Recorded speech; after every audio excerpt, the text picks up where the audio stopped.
Hello everyone and welcome to the channel. I'm Emmanuel, I'm a former Boeing 737 pilot, and in today's video let's have a more in-depth look at the ZIBO Boeing 737 in X-Plane. So, my previous video on the 737 has been so tremendously popular that I am totally overwhelmed by the interest in it, and I can just do another more extensive one.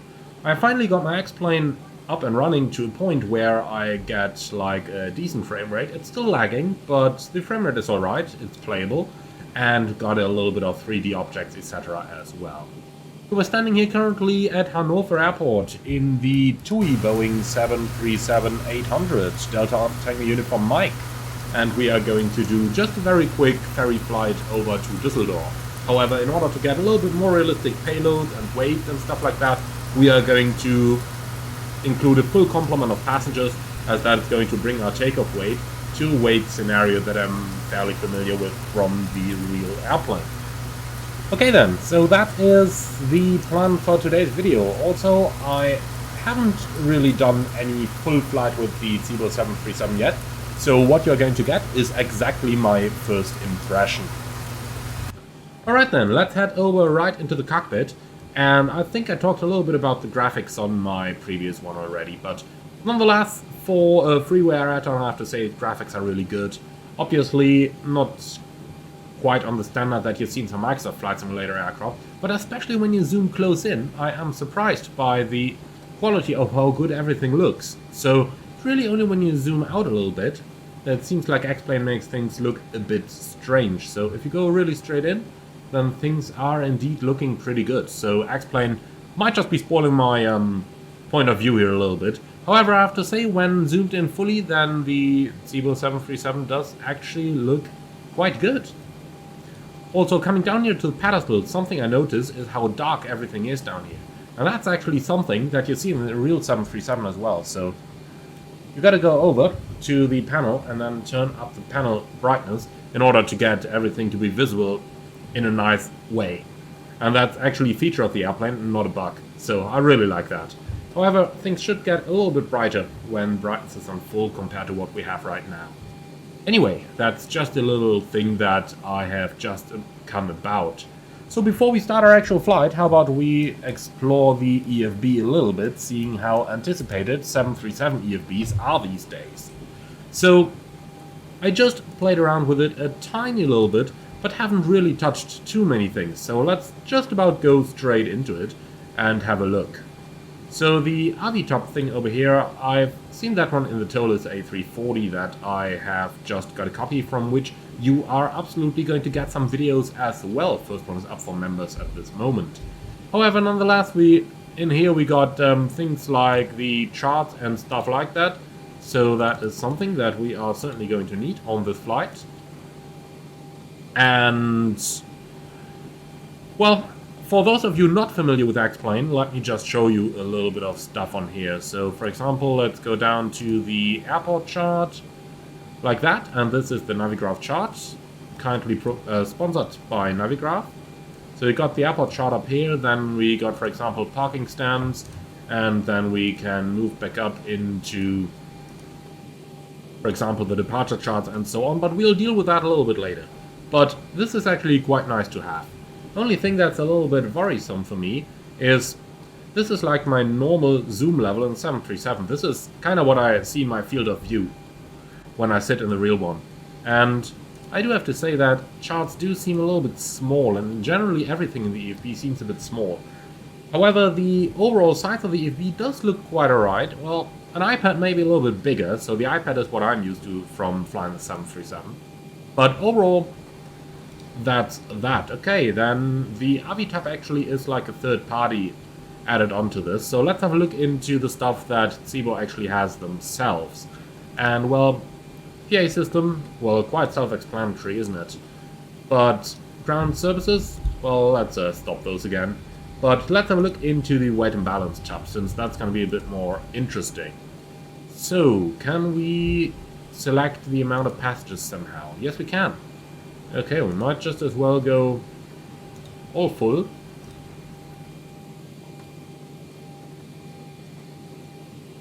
What do I do now? Ah, okay. Alright, so...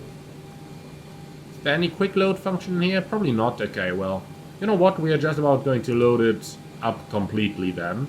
So 16 in the forward zone, then we take 36 in zone number 2, 36 and 36 in the zones 3 as well. What's that? Wait a moment. Zone 3, 36. Okay, now it works. Okay, all male passengers here. Well, that's gonna be, that's just gonna be it for today. And then let's take 200 kilos in the front hold and maybe 150 in the aft hold. Okay, so that is our payload.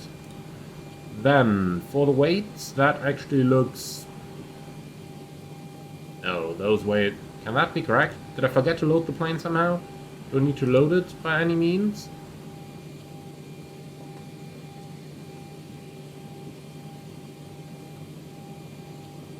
Okay, well, just gonna keep those things like so. Okay, the one thing that we do need, however, is going to be fuel. And we'll take 5,000 kilograms of fuel for this one. Okay, call fuel truck, I suppose. Disconnected and starting refueling. Okay, starting refueling. Well, defueling in this case, because we had quite a huge amount of fuel by default. Okay then, so with everything pre-selected, I suppose we gotta get ground services in order to get our passengers boarded. But that's just guessing. And no, I know I could read the manual, but where's the fun? Where's the fun if we couldn't just experiment a little bit with it as well? Okay, so ground services. I did look into that one earlier. We have a ground power. We have chocks. I don't have better pushback installed for now, so that's just gonna be out of the scope for now. Can we somehow dock the jetway over here? Doesn't look like it. Maybe on the doors menu? What happens if we open the forward entry? Is that going to... Well, I don't know. In any case, that's just something that I want to play with. And pretty much all I want to look at in here. Okay then, let's move on to the next page. Configure and customize. So a lot of you told me that there would be so many different options in the ZIBO, just like in PNDG. So let's explore a couple of them. Display invariants. How about we start on the exterior? So here we can switch between blended winglets, split scimitars, air stairs, SATCOM, landing lights, halogen or LED, which basically varies the amount of switches you have up here. Obviously, apart from installing a whole new type of light in your airplane. Okay, systems, what do we have here? Head-up display. Now, we don't need one. Aspirated TAT probe. Well, yeah, it's nice to have that. Okay, probe switches auto. No. Engine start switches auto. No. RAS auto. Multimode receiver, yes, nice. MMR backlight between white and orange. That's a nice little option there. Okay, com radio decimals, cell call. Then flight deck camera, that's the thing down here, for those of you who are not familiar with it.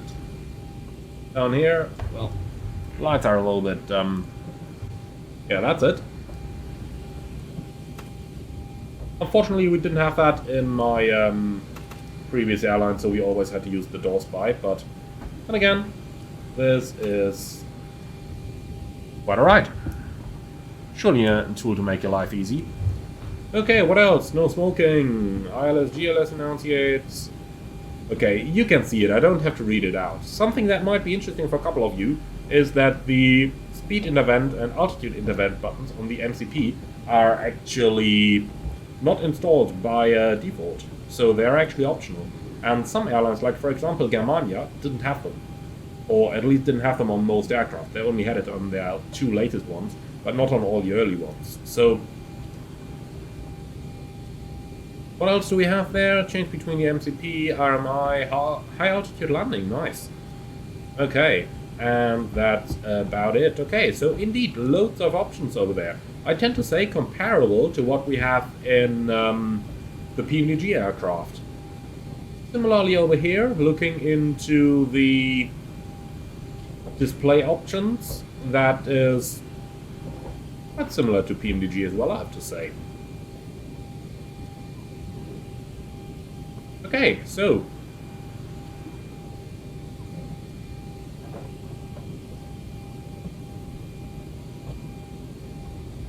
Alright, what else do we have? FMS options. Okay, that is interesting. So this is the different FMSs that are available. Let's see if I can play with that a little bit. Yeah, we can change between the different MCDU interfaces. So, if you look at that, that is the new one that you will find on a lot of the new Boeing 737s. And that have actually been retrofitted on a lot of aircraft as well. Route 2 is an option, very nice. Inlet reference button smart, not sure what that option does. Okay, and some default settings here. Okay, well, that is nice actually. That is indeed quite nice. FMC beep sound, no idea what that would be. But anyway, we are going to find out. Okay, so that's... I'm going to use that FMC over here, because that is what my airline used. Okay, so, what else do we have? Auto-flight options. Toga. Okay, we can choose between basic and common VNAV, that's quite cool. VNAV alt installed. I want to get rid of that, we didn't have that in my previous airline. Okay, approach LNAV arm. Yes, we had that. IAN? No, god darn it, I hate it. Okay, great that we can remove this. Autoland, fail operational, happy with that. LPV approach, yeah, we don't need that. Glide slope before localize, we don't need that neither. Okay, loads of great things there. So, placard, what else do we have there? Cat 3 placard. How and where do we get that? Oh, over here, Cat 3A. Officer number 2 on the FO side. Number 3. Searching for it. But can't really find it. Okay. 4. What is that? Oh, up here, I think. And 5. And that's down here, yeah. That is my previous operator's option. That certainly is. Okay. Well, neat. Okay, brakes block out. Deck fuel is all loaded up and you are good to go. Okay, thanks. Alright, and we indeed have 5 tons of fuel on board. Okay, what's the fuel pump placard? Not an option right now, okay. Brakes placard, where would we find that? Well, anyway. I suppose somewhere is going to be sticker like carbon brakes installed or steel brakes installed. Might be very handy for airlines that are operating a mixed fleet, but we don't need that anymore. Okay, callouts, well, we're fairly familiar with that, so don't need to go over those. Okay, cool, so the amount of options in here is actually quite similar, but even a little bit, yeah, even a little bit more than what PMDG also has, but that's nice. Okay, cool, so those are the options, well, those are the display and variant options. We got a lot more stuff to go over here. Now, I don't think I'm going to go over all this.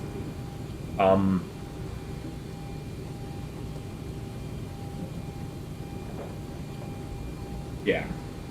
We don't really have to go over all this. We'll just about take it as it is. Realism options, though? Alignment time, realistic. Refuel time, realistic. Yeah, indeed. It easily took us like, I don't know, 5-6 minutes now to defuel that. Maybe even 10. And that surely could be. Okay then, let's go over a little bit more stuff. Yoke movement. Why is that in the realism settings? That is actually an option in the real plan as far as I'm aware. Whether the autopilot is going to disconnect when you move the yoke or whether it's going to go into control wheel steering. Okay, park and brake. Yeah, certainly want to have that in realistic. FMC input lag. That's a nice little thing there that the real FMC has. Well, in the real one obviously it's not a feature, but simply a limitation. Okay then. What else do we have? General config. Kilogram. Yeah. Loads of neat little stuff. Okay. So, that is pretty much that. Finally, failures. Let's see what we have available over here. The electrics, hydraulics, What is systems? Okay, Autoland. Engines, what do we have here? Flame out damage. Separating, generator, oil pump, oil quantity. Okay, neat. I'm gonna have to play around with that for a future video, that's for sure. Okay, hydraulics, well, okay. So, rather basic malfunctions, but nice to see that there is a little bit more pressurization system stuff, because that's where the PMDG lacks a little bit. Even though it doesn't seem like too much stuff there. Well, anyway, nice to see that there's a couple of failures. I'm certainly going to give those a look in a future video. Okay then, anyway, I would say we have about looked through this in quite an extensive detail now, 15 minutes into the video, and that is the electronic flight pack on the ZIBO 737. Okay, I'm going to use Avitop because I am somewhat familiar with this. So, with that prepared, I would say it is about time to actually start our flight deck preparation. We're getting the airplane in a transit state over here, and basically I just shut it down from the default engine running state with the ground mount connected and flicked off a couple of switches. Okay. So, I tend to say, let's start aligning that IRS. It's surely going to take a little while. And then we start getting right into the box. I don't really know where that light shimmering comes from over here, but wait a moment. It's not the dome light. The floodlight down here on? No. Okay, yeah. Then I have no idea where that shimmering light comes from. My apologies.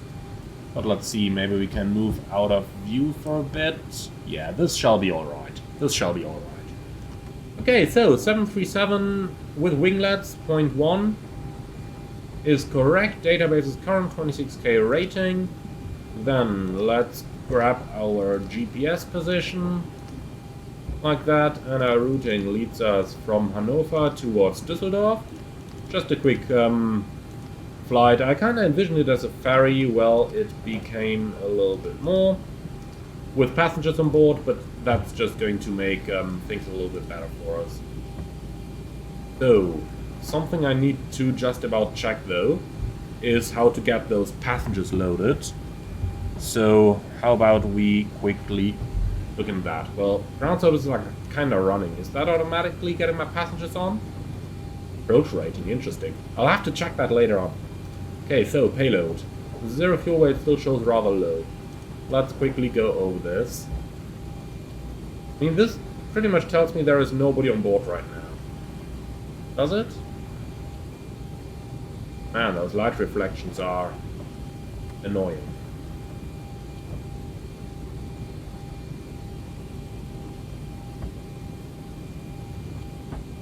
Well, we'll see. Otherwise, we'll just work with the numbers that we had on the previous screen. So, that's gonna be fine as well. Then we just use this.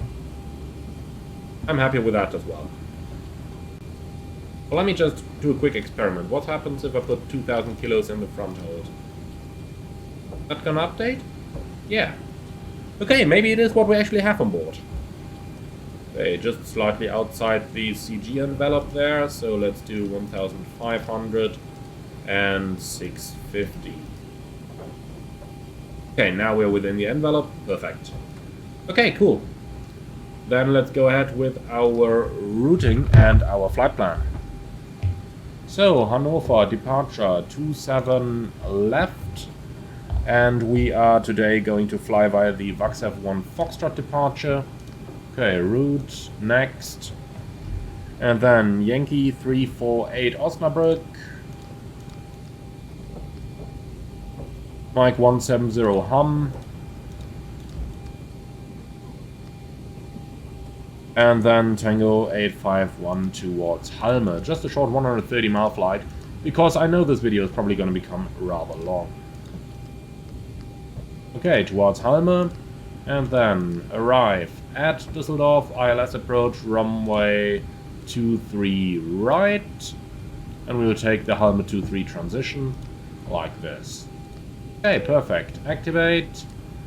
Then, init, performance, cost index 25, reserve fuel 2.1, zero fuel weight, I'll just take it from here, Well, if that tells me 56 tons, then I would hopefully suspect that we really have 56 tons. Okay.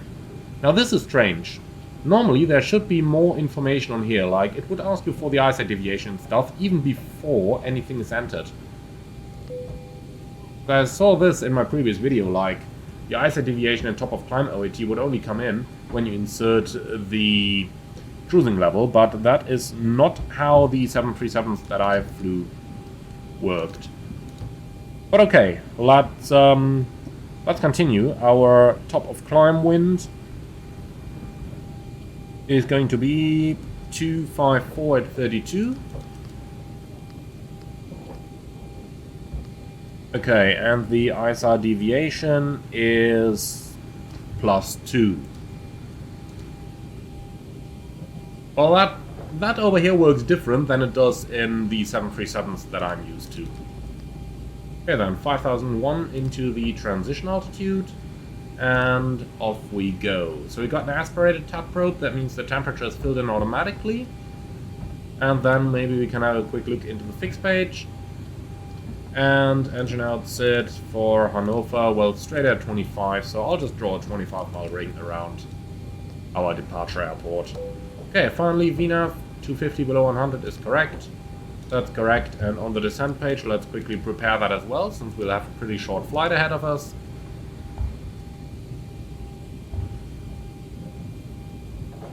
So, for the descent, let's put in the winds at flight level 150 and at flight level 100. And that's gonna be 252 at 25. And finally 255 at 21. Okay, destination QNH. What does the weather forecast say? 1010. Alright, so we can leave this all as it is. And final thing, go to route data, next page. Doesn't it have any en route waypoints? Normally it would tell you the wind over here if you have any waypoints en route, and you would enter the cruise wind. Let's see. Now, Osnabrück and Hamm are both at cruise level, so on the route data over here there should be more data. Well, provided the IRS is aligned, so let's see how long that's gonna take.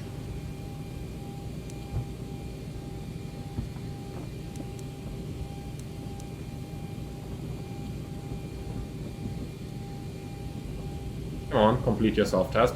But I saw it, it was 2 minutes, so once that is done, we will probably get that over here. I hope, at least. So, well, we are gonna see about that. In the meantime, we can do the rest of the systems. Fuel pumps on, test the thrust feed, make sure going bright then dim, and back off again. Everything good over here, yaw damper on. Electrical panel, not much to do really. Okay, then.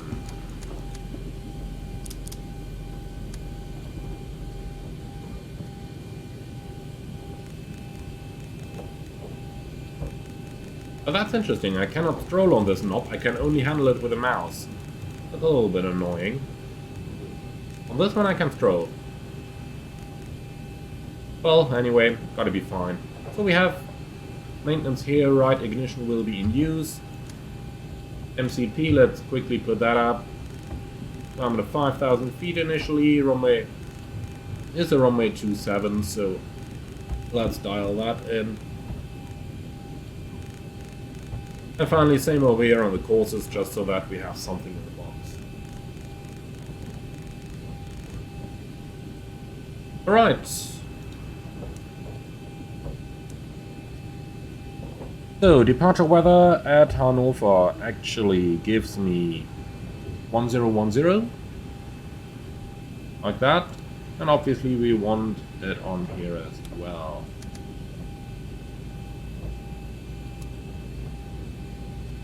So, reset fuel used. That's going too fast. This should be up there much longer.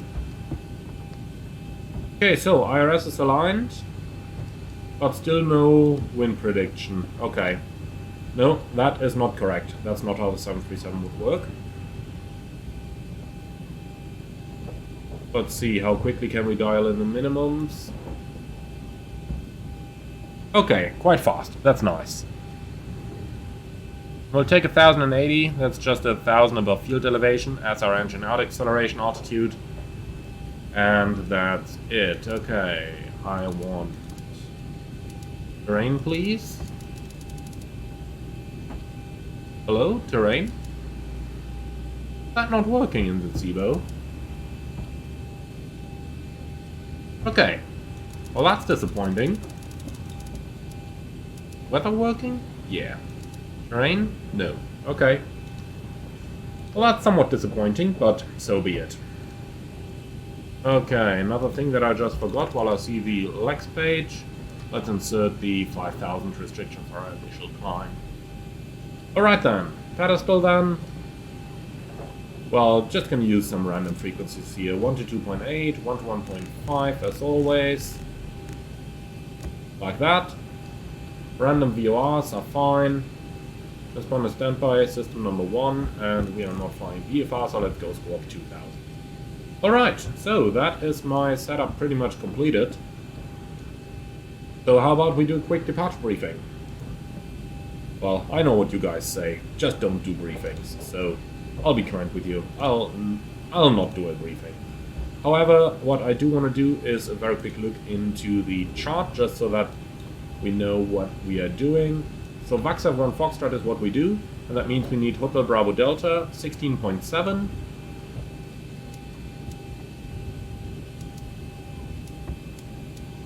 So 16.7 active, and no thanks, we don't need GLS now.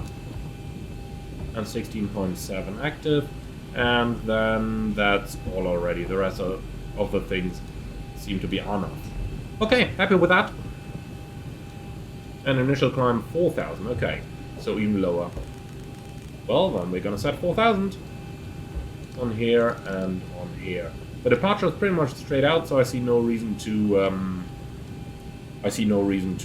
use a reduced speed at first. Okay then. Takeoff performance. We are in a pretty light airplane today. If you look at this, it's only 61 tons. Got a long runway, so it's going to be 22k at 45 degrees of assumed temperature. But let's have a very quick look into the EFB, if we can do any performance calculation with this. But it doesn't look like it, no. Okay. Well, that's a pity. Because performance really is a vital part of any EFB. But okay, it's fine. Then we are just going to... down here? No. Okay. Well, it's fine. It's fine.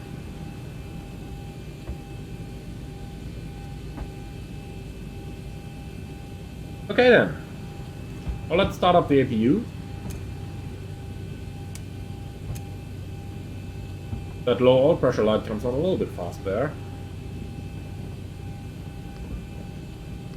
So, flap 5 takeoff, this CG will just take over, and it is a wet runway. And then we can just take the FMC speeds, and that's gonna be good enough for us. Okay, 140 knots is in here, and with that, our plane is pretty much ready to go. So, APU starting up, very good. Takes a little bit of time, that's totally perfect. So, ground services. Parking brake is set.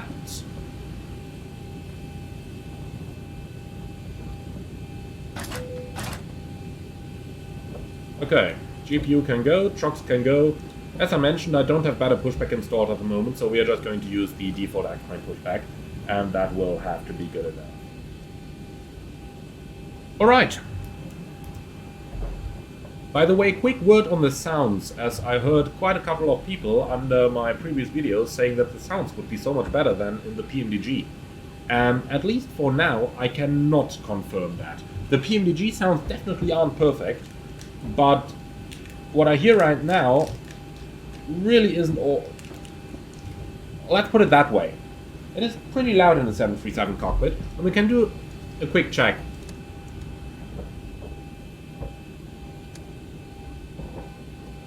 There should be a huge difference if the recirculation fans are turned on and off.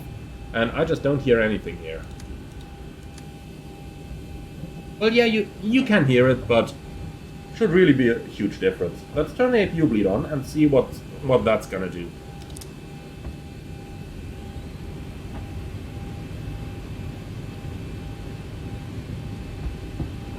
Yeah, I mean, pretty quiet.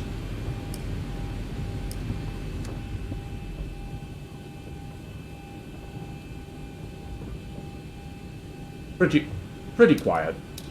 The 737 should be quite a bit louder than that. But anyway. Okay, cabin is ready. Let's go ahead and close all the doors.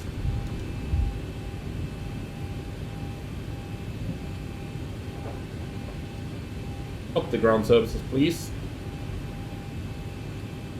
And start flight lag.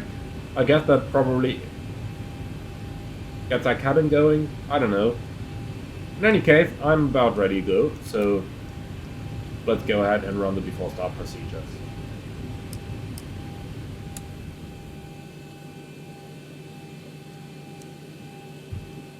Okay. So. Boarding is now complete. Flight attendants prepare the cabin. Verify on door standby for all call. Okay, boarding complete, they say. All right, we've got everyone strapped in. Give us a ring if you need anything. Yeah, sure thing. Okay. So, ladies and gentlemen, welcome aboard. We are getting ready to push back off the gauge here. Well, that PA system there is actually quite a nice feature, isn't it? If you please take your seats. I like that.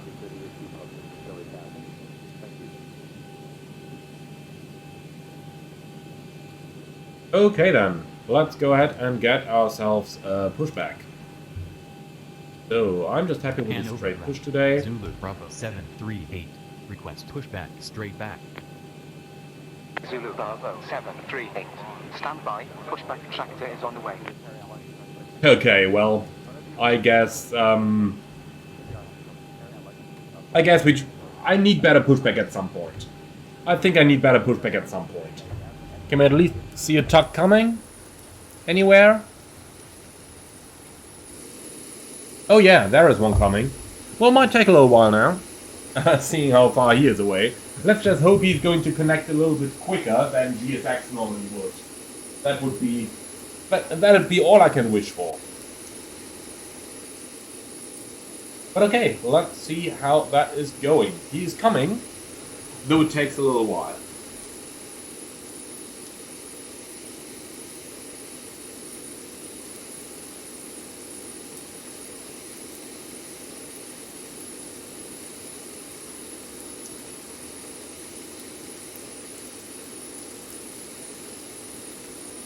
Still on the way?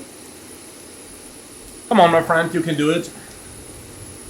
Well, in the meantime, how about we go back into the cockpit? I believe I saw some PA system, yeah. Let's say hello. Flight deck security captain, and for the ride, it looks like it should be pretty good. So we're planning on a smooth ride. Get there as soon as we can. As safe as we can. We'll talk to you once we get airborne. Long more. Looks like I can't get that on the speaker in the cockpit. That's unfortunate. But that's fine. So, getting ready down there. Slowly but steadily. Commencing pushback. Release parking brake.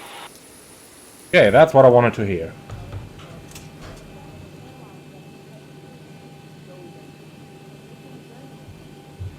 So, we're pushing. I'm going to delay the engine start a little bit because I want to have a very close look when we actually start the engine up. Because the engine start in the PMDG has never really been that correct. So I'm wondering how it's going to be here in the ZIBO. Just get me somewhere close to a taxiway. That's really all I'm looking for. It just stops me over here. Pushback completed. We're still rolling backwards. Okay, I don't care. Give me that parking brake. There we go. Okay, well, so getting rid of that, and then let's go ahead and start the engines. Starting engine 2. And 2. So it should take a while till the N1 starts rotating. We got a little bit of windmilling here, it seems. And at about 18 to 20%, I expect to see N1 to rise. And oil pressure as well. Yeah, oil pressure is good. N1 is good as well. Okay, 25%. Who goes on? That's definitely too quick over here.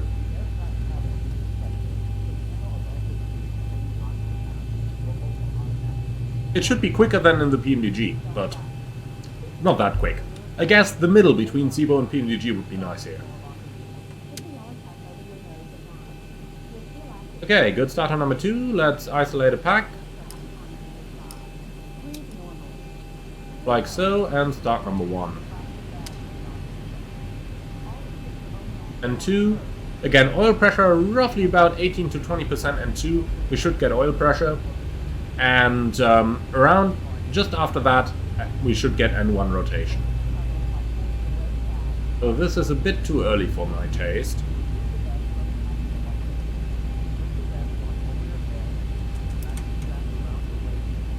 But then again, it's closer than PMDG.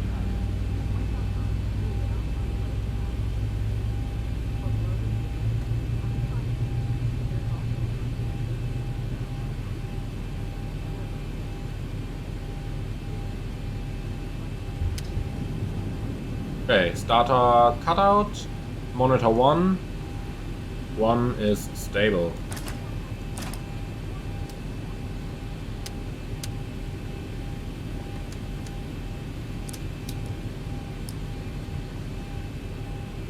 Okay. Then flight control track.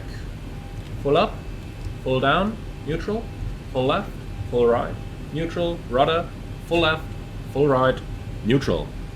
Okay, flight control track is complete. Left side clear, right side clear. Let's go. So, how do I expect the plane to taxi? Well, first of all, before we start that, let's see if I can expect it to taxi at all, because I have a feeling I don't have a tiller assigned, but we'll see. Let's see if we can roll forward a bit, and if not, then we'll see. Okay, so when I do my config check, so thrust levers full forward and then full back again, I basically don't expect a reaction from the engine when they are stable at ground idle. So let's try. Yeah, that is quite okay. Okay then, give me something about 35% in order to start rolling. And that's alright. Okay, and as I expected, I don't have a tiller. So let's stop. But I believe I saw an option about that somewhere over here. Okay. What's that? General config? Maybe?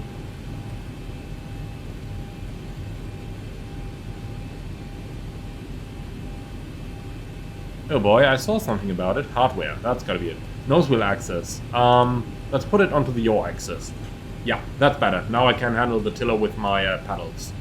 Okay. Again, roughly 35%. 30 should do as well to get it rolling. This is alright. Yeah, 30 and a bit percent. Rolling nicely like that. Obviously with a full tiller input like I'm doing it now, it is going to take a little bit longer to start accelerating. Okay. That's alright. That is alright. So 10 knots back to idle, and it should roughly maintain it. Only very slowly it should be losing some speed.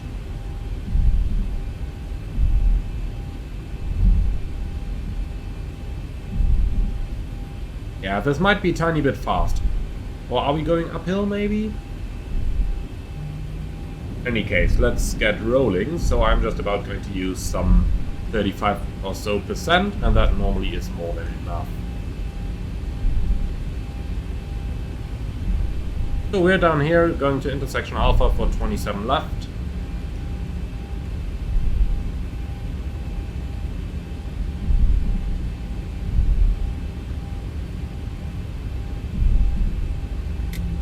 It's pretty silent in this cockpit, I have to say. I would expect a little bit, you know...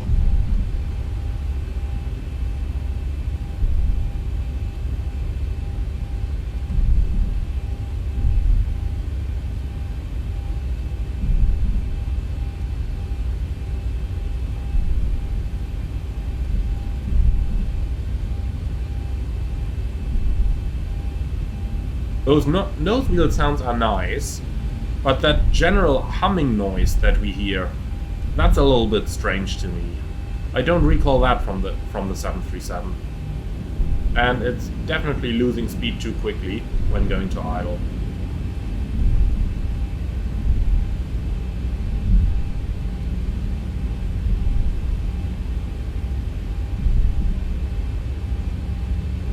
And it should accelerate a bit more when the thrust is up here, but just a bit. So in terms of ground model, I would say that, well, the PMDG definitely has its issues, but the ZIBO isn't perfect either. The real one is somewhere in between. Like, look at how quickly you are losing speed. That shouldn't happen. It should be taxing quite a bit further.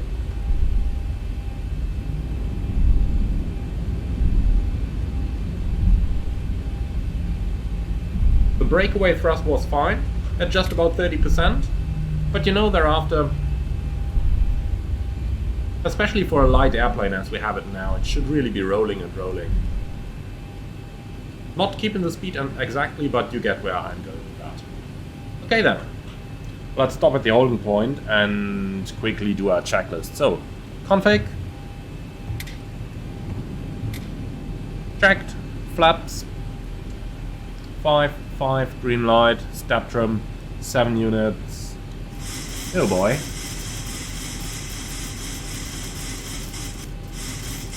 Seven units set, takeoff briefing, left seat, runway 27 left, flaps 5, noise abatement procedure 2, speeds 27, 36, 40 with the PAX auto, bleeds on, anti-ice off. And for the sit, straight ahead, left turn, climbing 4,000, and in case of any engine outs, we are going to proceed straight at 25 miles, climbing 3,000. Any questions on the briefing? No? Okay. Let's see if that works. I have a feeling some of the stuff in here is inspired from my former airline, so let's see. But yeah, okay. If they are doing something, they are taking longer than my patience lasts, so let's get going.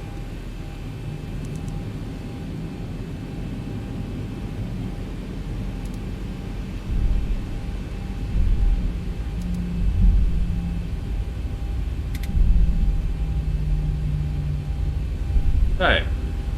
Approach is clear, right side is clear. Below the line, MCP, set, transponder, Tara, strobe lights on, landing lights on, before takeoff checks are complete. So, let's see how well this plane can be lined up. I'll overshoot quite a bit with the cockpit, and off we go. Yeah, that tiller input certainly looks good. That is how I would expect the plane to behave. Okay then, timing. Stabilized. Do we have a hidden toga click spot somewhere? No? Okay. Then, takeoff.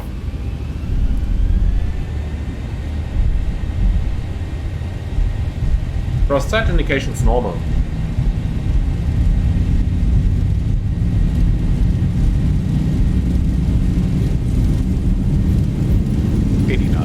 Check.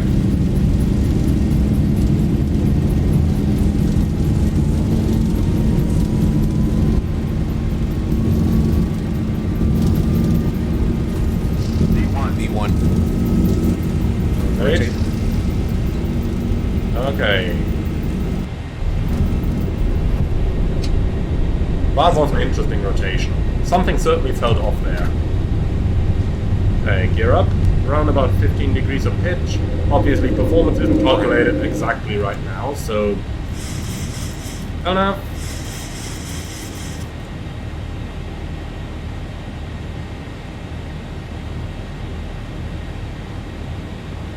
1000. Buck up.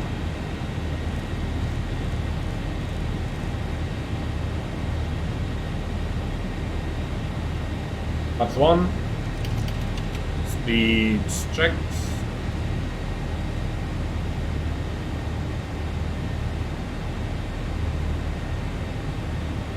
Flaps 1. And flaps up. Speed checked.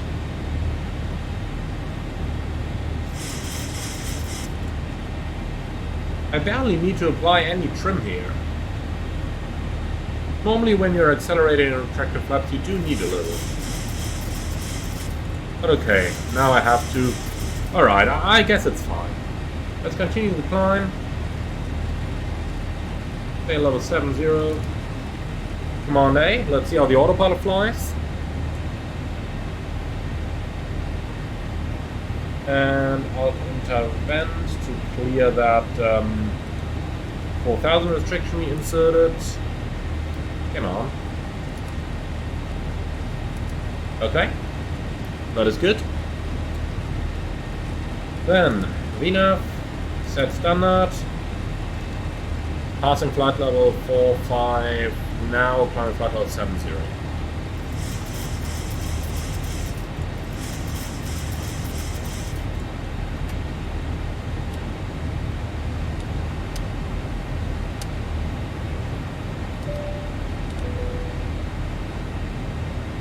Okay. So that's the after takeoff checklist more or less complete. What on earth is that control column doing here? Come on, airplane. This is what it normally does when you're in like moderate turbulence.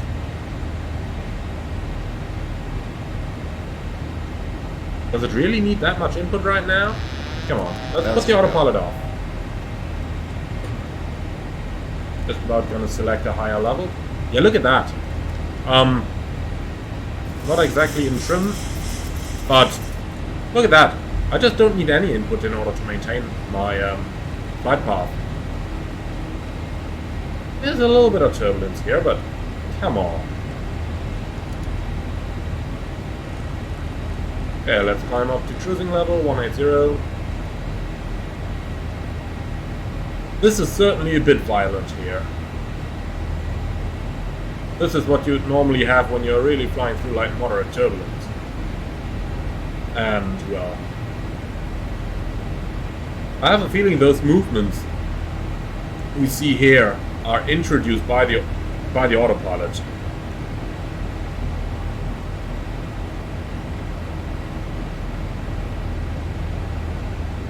Okay then, we're clear to an altitude or a flight level above 150. Let's delete the climb restriction. Here we go. And the 10 checks. Fuel, balanced, 4 pumps on, lights, off, APU off, aircon and press, 4.5, climbing and set. Fast mode will certainly remain on. Recall checked and 21.5 monitoring. 10 checks complete. Okay, engine anti-ice on.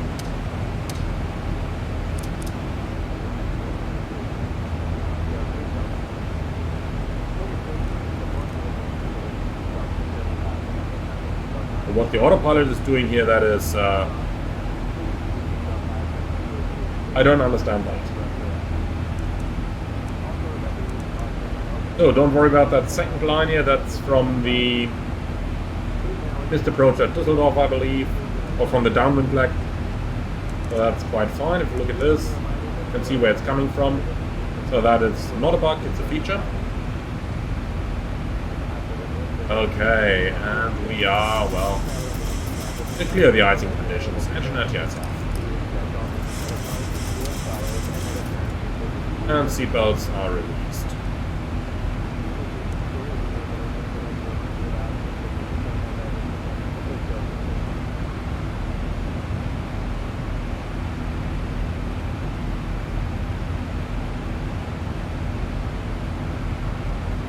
Okay, let's take a little shortcut direct to Halme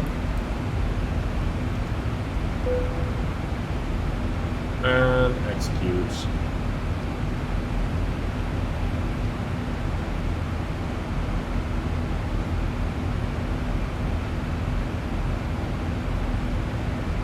So top of descent in about 70 miles.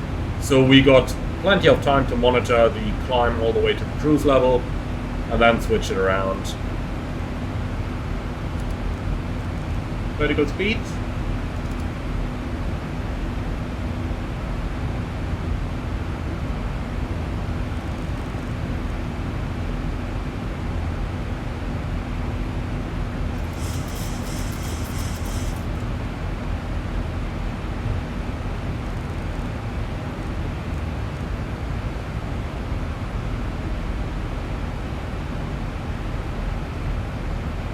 Okay, a little bit of icing conditions coming up, engine anti-ice on.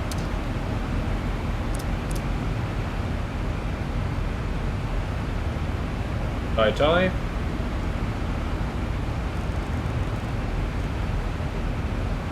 One to go.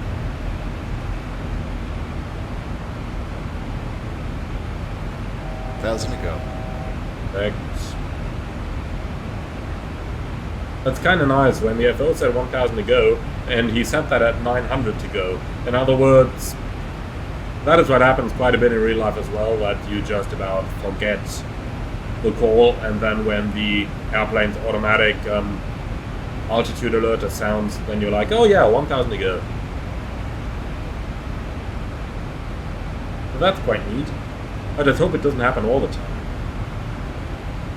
If there's one thing that I learned in flight simulation, it was that all those callouts are coming exactly spot on. In real life, that isn't the case. You know, the 1,000 to go callout might come 200 feet earlier, 200 feet later. It might not come at all.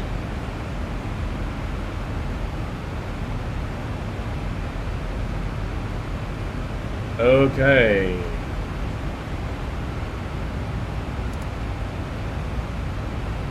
FMC speed, enough. So just tell me, I just looked down at the cruise page. Why did it not automatically transition to a Mach number? Normally what the 737 would do in the climb is that it climbs on the indicated airspeed, and even if you have the speed window open, by the time you pass the crossover altitude calculated in the FMC, you are automatically going to transition to a Mach number on here as well. And if you have a situation like we have right now, where you have a very low Mach number for the cruise due to the low flight level, then it would happen in the climb as well, that it just transitions to Mach 0.6 when you pass that. And it would do that both with the speed window open and with the speed window closed. But anyway, we are up in cruise level, just...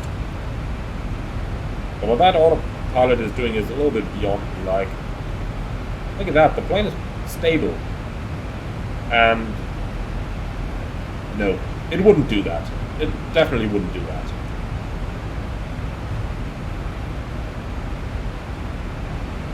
Okay then. Let's start the approach preparation.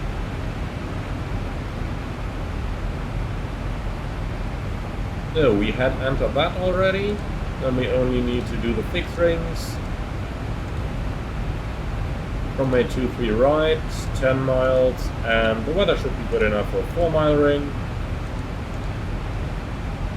So 10, 4, I'm cruising in 18, that is 54 miles. We got the Halme 140 restriction, but let's quickly see what happens if we go direct to Regno just after Halme. Where did that thing come from? I don't see any reason we should have heard a bing right now. So that gives me Halme at flight level 82. Okay then, you know what? Let's go /100 at Halme. Just to be on the safe side. And I've got no clue where that bing is coming from. Shouldn't be there. Unless we're getting some sort of an uplink, but we aren't. Okay, so that's our setup pretty much complete, and look at that, the top of descent is exactly on the ring. Nice. Alright, then let's quickly have a look into some of the charts as well.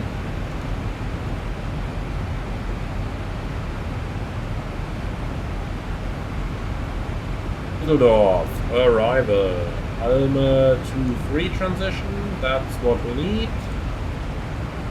Then we need an approach. Runway 23 right. Perfect.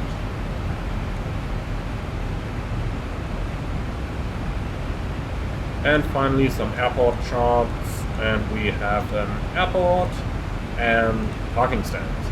Okay, perfect. And that should be all we need.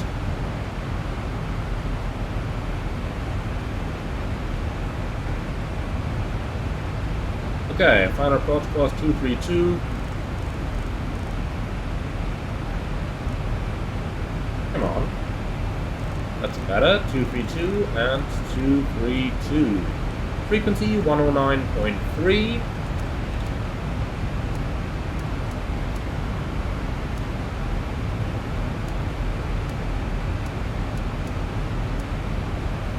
And 109.3. And finally we need some NEBs and some VORs. So Düsseldorf and Mönchengladbach. 1515. And 1098.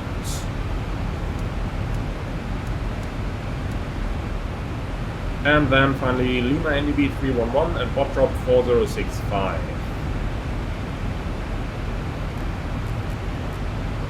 So 311 and 40. How can I?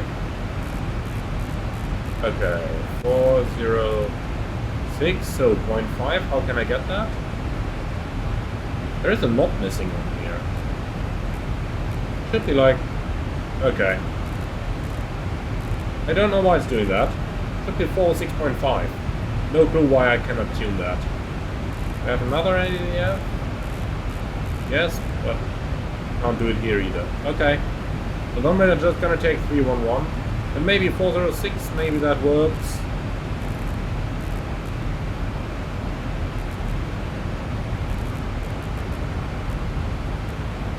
Something like that. I've got no idea if it does. Probably doesn't. But anyway. Okay, so minimum's 351.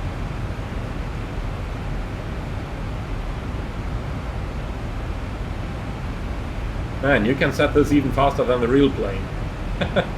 Quite a welcome look. Okay. FMC says 700 to go. I'll calculate with, let's make that 500 because we're probably not going to fly all this. So that's 59.5. Typical landing weight. Okay, flaps 30. That looks good. Why is that becoming large font? See that? That should not happen. But okay. So 1093 is active, very good, and that's what all we're looking for. Alright, cool. With that, we are fully prepared for our arrival. Auto brakes 3 should be good. NH is pre-selected in here already. Nice. Cool. Then, 6 miles to the top of descent. Let's go ahead and pre-select level 100 for our initial descent. By the way, quick word over here, because it just strikes me. If you look at the displays, I don't know, things just seem a little bit off to me. I'm not entirely sure what it is. All I can say is that something just doesn't look right about them. And I really can't say what it is.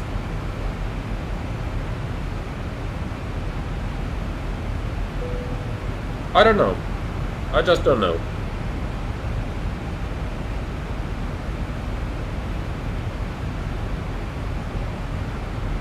Okay, reaching top of descent. Down we go. Little incorrect behavior here. When the target speed for the descent is lower than the cruise speed, then it should reduce the speed prior to the top of descent and only then initiate it.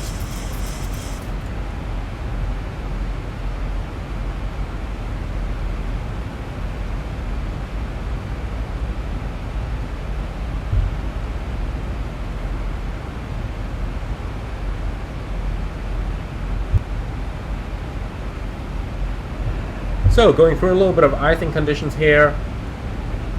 Nothing too severe. Engine anti-ice is on anyway, since we've sort of been skimming the cloud tops on the way in. Or basically on the entire route.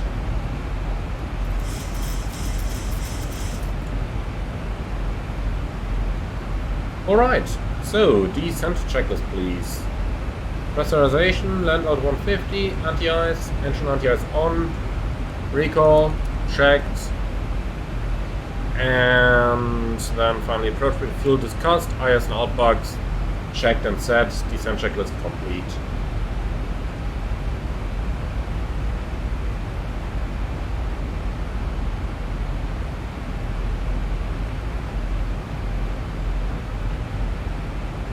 So, about 1600 feet a minute there, looks alright to me. At that speed, the pitch is okay as well.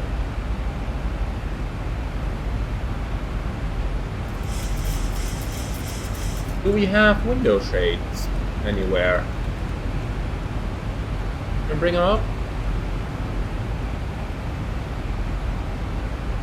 No, can't seem to click any of this. That's a bit unfortunate. This is interesting up here. This should be one continuous line, because you can stick the window shade to that, like you can in the PMDG. Okay, passing 15,000, fast mode's going on.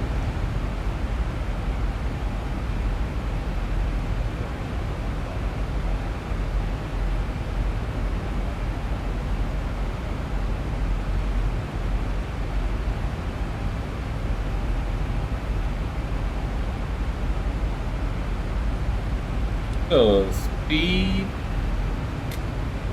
Why did my auto thrusters disconnect? I moved my thrust lever a bit, but that should not disconnect auto thrust. Let's put them back on. So, auto thrusters in arm mode. What is my control column here doing? Wow. This is insane. But okay, back to the auto thrust. I just moved it a bit. Okay, now it's correct. Okay, I don't know. I have no idea what it's doing. Or rather, why it just disconnected.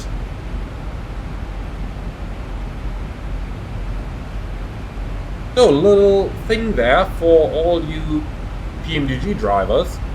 And that is over here. You can see we've got a different VNAV in this plane, which I installed on purpose. So you've got an option here for the different VNAV modes. And this is something that my airline had in its fleet. You can see we've got a flight level 100 altitude restriction over here. And then, what my former airline's fleet would do is to maintain level 100 until it reaches a new top of descent for an idle path. So let me demonstrate to you what that looks like. I'll set the altitude down to 8,000. And you will probably be surprised by what the airplane is going to do.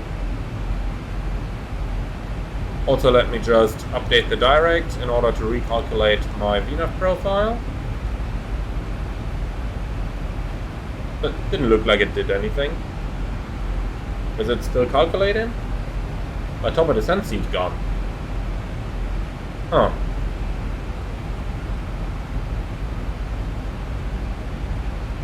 That's strange. There should be a new top of descent drawn somewhere along the line over here. Am I just missing it? Did it move behind us? No.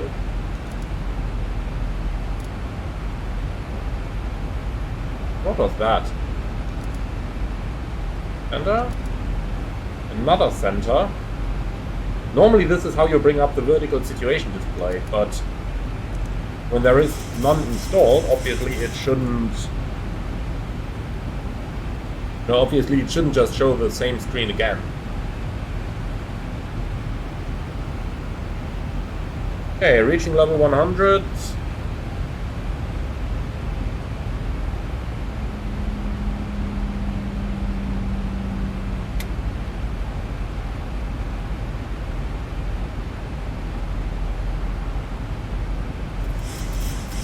Okay, reducing 220 knots over at Xamot. That is alright. You can see how the plane tries to maintain about level 100 over here. But I don't know, that doesn't look right to me. There should either be another top of descent indicating that we are in a VNAV level profile.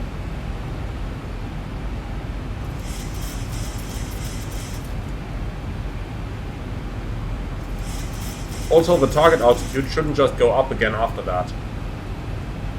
But what I would normally do on a sector like this is just to re-enter the cruising level, but since we have the speed restriction to respect, I'm not going to do that. But what I am going to do instead, to see how the airplane is going to perform, go level change. Okay, let's turn 190 and go straight in.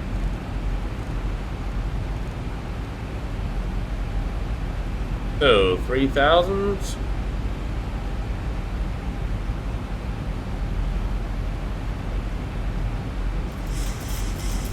What is it doing now? I don't have any speed brake out. This should do roughly like 1,200, 1,300 feet a minute in the descent now. It should certainly not pitch up and down that much.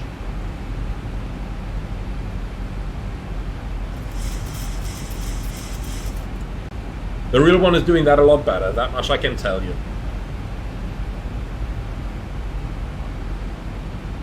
So, would you kindly stabilize now at 220 knots?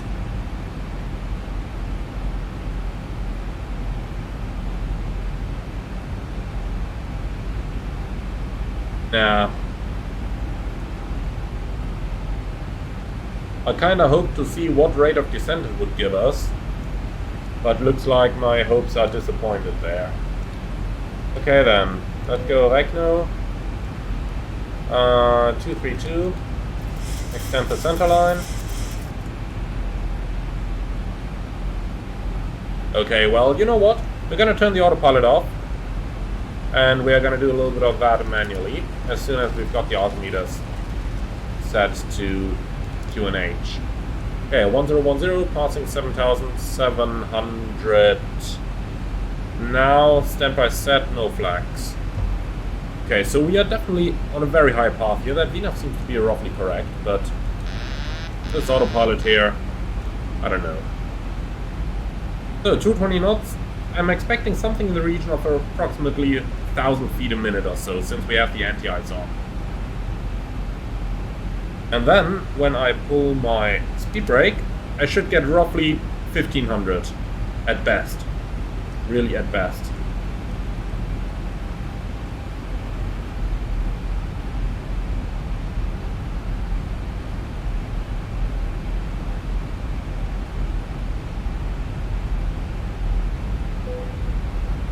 We don't want to accelerate. Keep it constant, please.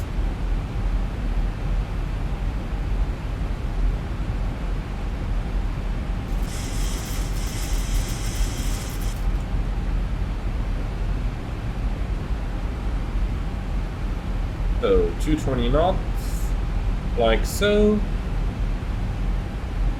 2,000 feet a minute. That's too much. That's certainly too much. Okay, engine anti-ice off. That should increase our rate of descent a tiny bit.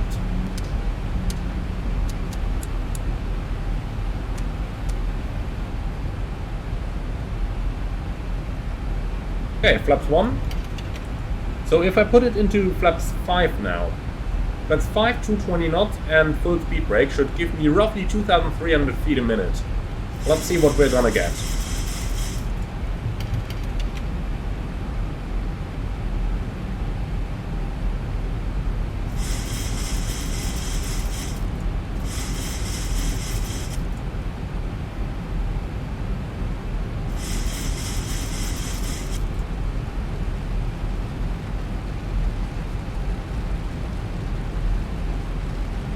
Yeah, gaining a bit of speed, 2,500. But the pitch doesn't look right. That shouldn't be like a 5-degree pitch down. So. Perfect. Okay, speed brake back up. Let's get the speed out, and we've got the localizer alive. Throttle around, Warthog captured. MCP speed glide slope capture.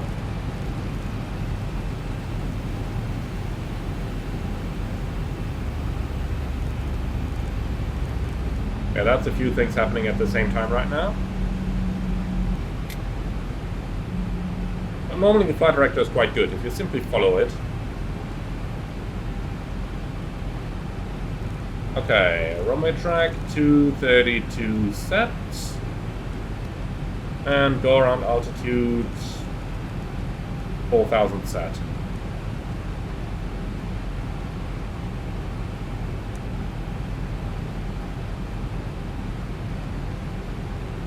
Nine miles out, ground speed 194, that is alright. 2,500. Terrain noted.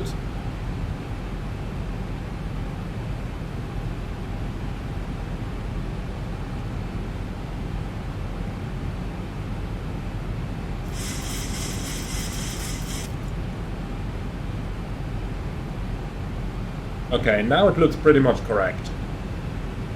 Pitch just above the horizon. But I can't help myself but think that the ZIBO has a tendency to go a little bit too much pitch down.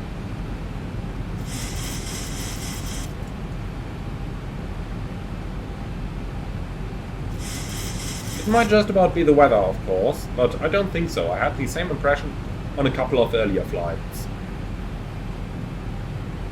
Okay.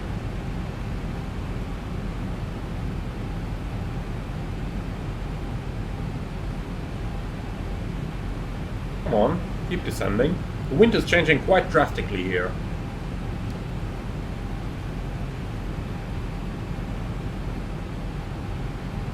Oh. Clear to land, start switches on.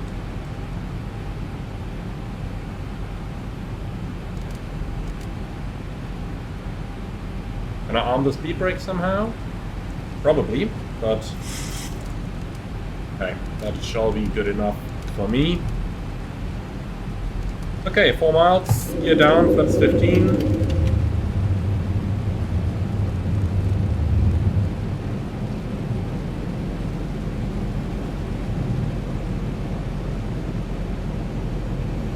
Flaps 30. 1,000 feet, stabilized, Mr. Perch, altitude set. Okay, if you think so. I mean, we're VMC, our stable gate is 500, so... Why did my autothrust just go off? I don't know. But well, we're just about going to keep it off then. So, 59.5 tons, that means I'm expecting a thrust requirement in the region of approximately 57% or so. Interesting weather, by the way. 500. Yeah. 500 continue. 400. Quite some up and down drafts here, but at least it means we got to do a little bit of work. 300. Approaching minimums. Continue.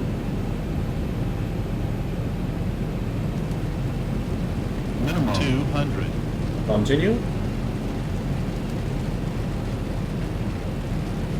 So I definitely need too much thrust at the moment. 100.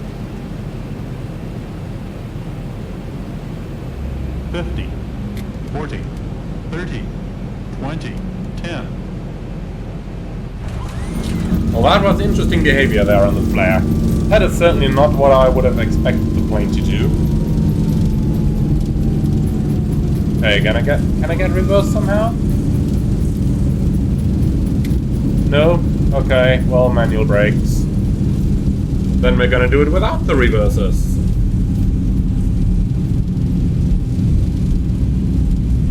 knots. Check.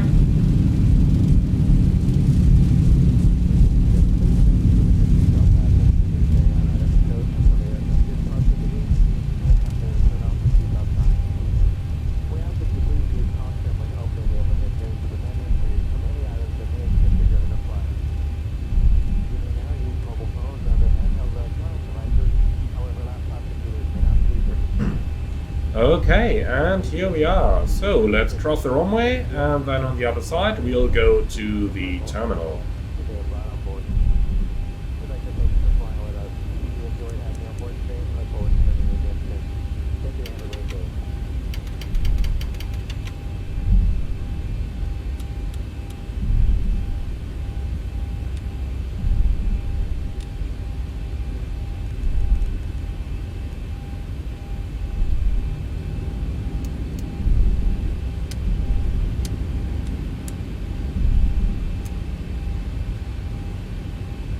So just putting the APU switch to the on position, that opens the flap so that it prepares itself for the start sequence. Not an official procedure, but one that kinda, you know, expedites the start process later on. Okay, crossing 2-3 left.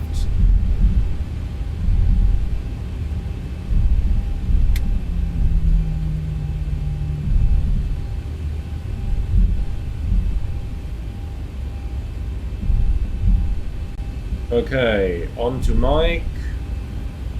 Papa 4, and then somewhere to the gate.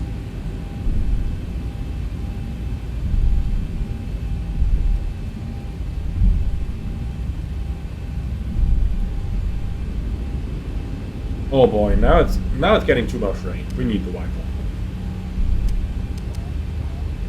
And it actually does something nice. I wish ZIBO would get that stuff together.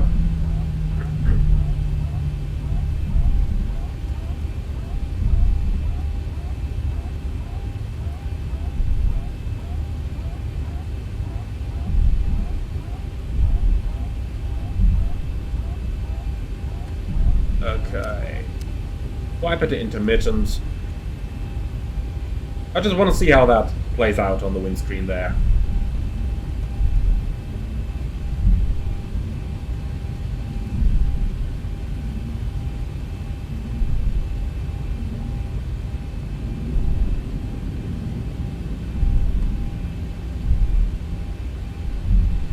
Okay, you know what? Let's put him back on. Start the APU. And we should have some parking positions coming up in a few moments. I'm surprised there should be a taxiway going to the left over here.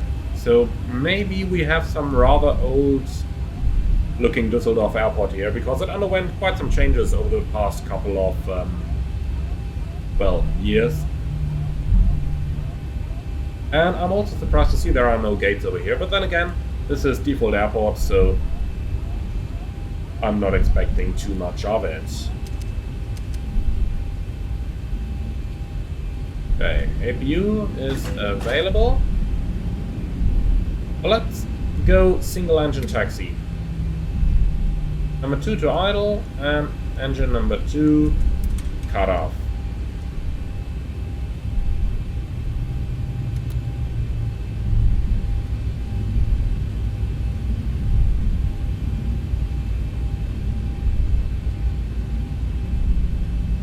So, with engine number 1, somewhere in the region about 30 and a bit %, the airplane's not really going to accelerate that far, but let's go to 40%, and then we should certainly observe some acceleration here at about these weights where we currently are.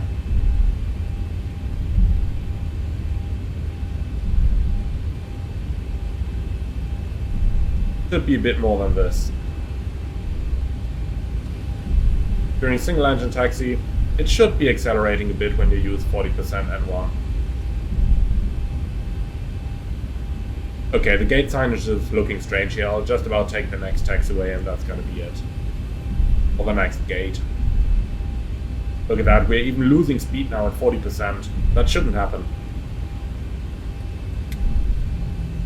Okay then, well. Look at how much speed we're losing. Okay, let's see. Single engine. The real one would easily make it all the way to the gate now.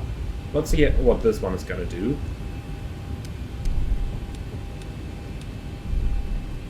No. I have a feeling this is going to stop. Okay, let's use 30% then. If you stop single engine taxi, you're in trouble.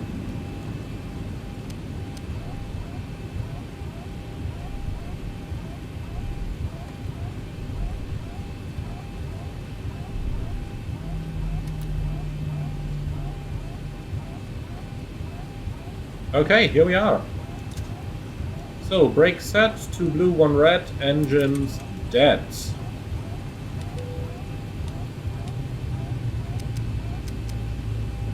And I would say we do the full shutdown procedure, as we are definitely going to keep the airplane here.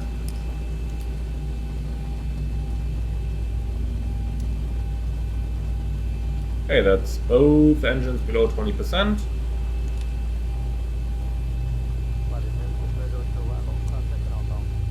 And that's it. Okay, thank you very much for flying, everyone. So, feedback on the ZIBO 737. Well, I'll start with all the stuff that people have been saying about it. And people said like, oh, it's so much better than PMDG and it's for free and so on. So that is kinda the impression I had from the comments underneath my videos of the ZIBO 737. So what would I say about it? Well, better than PMDG? No. It's got a couple of very nice options though, like the CDU that we have in here. That is certainly something that I would love to see on the PMDG. And it's definitely got some nice options. And we have to be honest here, this is freeware. Of course it is not necessarily payware quality. It isn't. But it is very, very good. So, a lot of things are really good in this, and for a freeware add-on, this has payware qualities, don't get me wrong there. This actually is quite good. I mean, you could sell this for 40 bucks a Microsoft Flight Simulator and nobody would complain about it.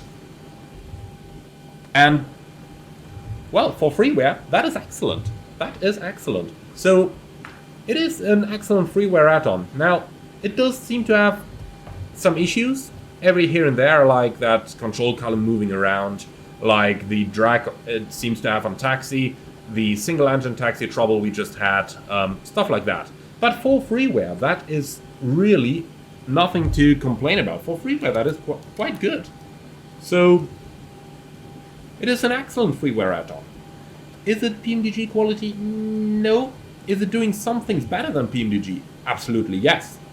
Now, I wonder what a PMDG 737 would look like in X-Plane, but seeing what the ZIBO looks like in X-Plane, I have to say that we really have a good aircraft over here. Alright then, that's gonna be it for today. Thank you very much for watching. I hope you enjoyed this one. If you did, do let me know in the comments below. I'm looking forward to your input, and I am looking forward to see you all again flying on the next one. If you liked the video, do leave a like, and do let me know what you think about it in the comments below. If you are looking for more, subscribe to the channel. There will certainly be more, also more featuring the ZIBO aircraft. So for now, that's going to be it though. Thank you very much for watching, and if you really loved the video, I would appreciate a small donation through the Buy Me Coffee link in the video description below. Thanks for watching, and I'll see you all again very soon.